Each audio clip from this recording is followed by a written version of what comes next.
बिस्मिल्लाहिर्रहमानिर्रहीम। Dear students, आज से हम अपनी ऑनलाइन क्लासेस का स्टार्ट कर रहे हैं। सबसे पहले हम थर्ड चैप्टर जो मैं पढ़ा रही थी क्लास में, उसको हम अब शुरू से पढ़ना शुरू करेंगे, जिसका नाम था मेजर्स ऑफ लोकेशंस। और दो नाम हैं इस चैप्टर के, मेजर्स ऑफ लोकेशन या मेजर्स ऑफ सेंट्रल टेंडेंसी। अब इसका नाम मेजर्स ऑफ लोकेशन और मेजर ऑफ सेंट्रल टेंडेंसी क्यों है? क्योंकि इसमें हमारे पास एक सिंगल क्वांटिटेटिव मेजर है जो पूरी डिस्ट्रीब्यूशन के सेंटर में आता है, इसलिए इसको सेंट्रल टेंडेंसी कहते हैं, या ये लोकेट करता है सेंटर ऑफ द डिस्ट्रीब्यूशन, इसलिए इसको हम मेजर ऑफ लोकेशन भी कहते हैं। अब ये जो सिंगल क्वांटिटेटिव मेजर है ये क्या है? ठीक है, ये सिंगल क्वांटिटेटिव मेजर जो है मीन है। इस सिंगल क्वांटिटेटिव मेजर को समझाने से पहले मैं आपको एक छोटी सी एग्जांपल देती हूँ, फिर आपको ये पता चलेगा कि सिंगल क्वांटिटेटिव मेजर क्या होता है। सपोज करें कि एक एग्जांपल है कि आप अभी मैट्रिक के एग्ज़ाम्स दे के आए हैं, ठीक है, और आपने इन सब्जेक्ट्स का पेपर दिया है सपोज, ठीक है, और ये आपके मार्क्स ऑब्टेन हैं, और हर जो सब्जेक्ट है, जैसे इंग्लिश है, ये आउट ऑफ आप 100 मार्क्स में से आपने दिया है, उर्दू का भी आउट ऑफ 100 मार्क्स है, इस्लामियात का भी 100 मार्क्स हैं, या सॉरी 50 हैं, वट एवर जो भी मार्क्स हैं, ये इन तमाम मार्क्स में से आपने पेपर दिए हैं और 2 साल यानी मैट्रिक आपने करके ये मार्क्स आपने लिए हैं। जब आप कॉलेज में आते हैं तो मैं आपसे पूछती हूँ कि आप या आपका मेरिट होता है तो आप ना एक सिंगल वैल्यू बताते हैं, आप अपनी तमाम सब्जेक्ट की वैल्यूज़ नहीं बताते, ठीक है।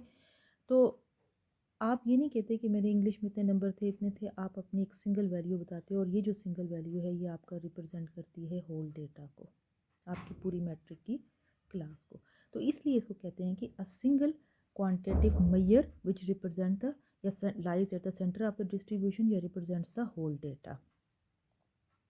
अब यहाँ देखें क्या लिखा हुआ है कि a single quantitative measure which could be use to indicate the centre of the distribution.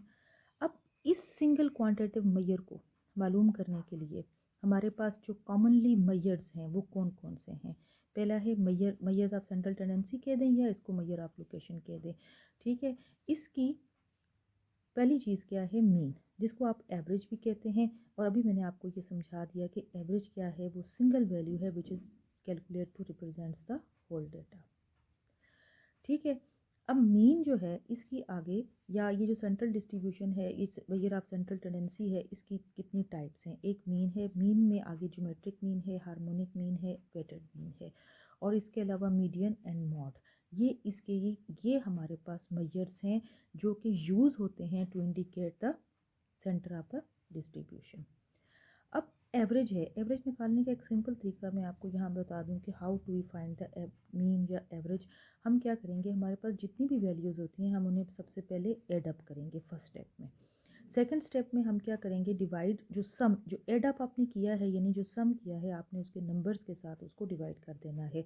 मसलन आपके पास ये वैल्यूज़ हैं 1 2 3 4 5, ये 5 वैल्यूज़ हैं, इन 5 वैल्यूज़ को आपने ऐड करना है और डिवाइडेड बाय देयर नंबर, यानी 5 वैल्यूज़ हैं इसलिए इनको हम डिवाइडेड बाय देयर नंबर करेंगे। ये एक स्लाइड है, ये मैंने आपको शो कर दी कि फ़र्ज़ करें कि आपने ऐड अप किया ऑल नंबर्स को and divide the sum of the numbers of their values, यानी कि फ़र्ज़ करो कि ये वैल्यूज़ हैं मेरे पास, इन सबको जमा किया, 4 वैल्यूज़ थी, डिवाइडेड बाय 4 किया, ये आपके पास मीन आ गया। इस तरह आपने मीन निकालना है, ये सिंपल तरीका है एवरेज या मीन निकालने का। अब इसमें ये देखिए क्वालिटीज़ क्या हैं गुड एवरेज की। आपने सबसे पहली क्वालिटी क्या सीख ली कि इट इज़ वेल डिफाइंड, बहुत आसान था, आपने क्या किया, जस्ट उनको एड अप किया। ईजी टू कैलकुलेट, जमा करना कोई मुश्किल काम नहीं, and it is easy to understand. इन तीनों में ये तीनों इसकी बेस्ट क्वालिटीज़ यानी क्वालिटीज़ हैं इसकी एवरेज की, गुड क्वालिटीज़ हैं। अच्छा, फिर इसमें एक है quality, it is based on all observations. अब फ़र्ज़ करें कि अब आप लोग मैट्रिक के नंबर बताते हैं 453, इन सबको ऐड करके आया है।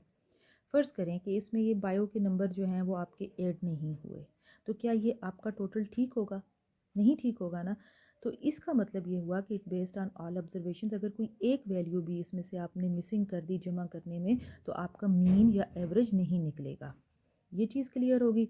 फिर है number 5, it is capable of mathematical treatment. अब मैथमेटिकल ट्रीटमेंट का मतलब ये तो आपने टोटल निकाला है, अब आप इसकी एवरेज निकालते हो। जो आप इसकी एवरेज, बेसिकली तो हम एवरेज की क्वालिटीज़ कर रहे हैं। एवरेज का मतलब ये है कि फ़र्ज़ करें कि ये आपके सारे नंबर जो हैं 453 आपने लिए हैं 650 में से, जब आप इसको इससे डिवाइड करोगे तो आपकी एवरेज निकल आएगी, और जब आप इसको मल्टीप्लाई बाय 100 करोगे तो आपकी परसेंटेज निकल आएगी। तो इसका मतलब ये हुआ कि हम एवरेज को आगे भी फर्दर मैथमेटिकली यूज़ कर सकते हैं। नंबर 6 है, it should be unaffected bye extreme values.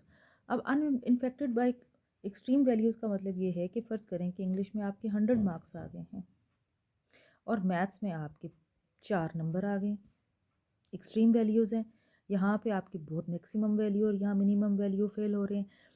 लेकिन जब हम इसको जमा कर रहे हैं तो क्या इसके एवरेज पे कोई फ़र्क पड़ रहा है? नहीं फ़र्क पड़ रहा। हमने तो सिर्फ वैल्यूज़ को ऐड अप करना है ना, उससे कोई फ़र्क नहीं पड़ेगा कि कोई वैल्यू बहुत ज़्यादा बड़ी है या कोई बहुत छोटी है। तो इस तरह ये आपकी 5 क्वालिटीज़ आपकी गुड एवरेज की होगी कि बेस्ड ऑन ऑल ऑब्जर्वेशंस, अगर कोई एक ऑब्जर्वेशन मिसिंग हुई तो आपका मीन नहीं निकलेगा, और ये अनअफेक्टेड हैं बाय एक्सट्रीम वैल्यूज़। बाकी बड़ी सिंपल हैं, ये आप कर लेंगे।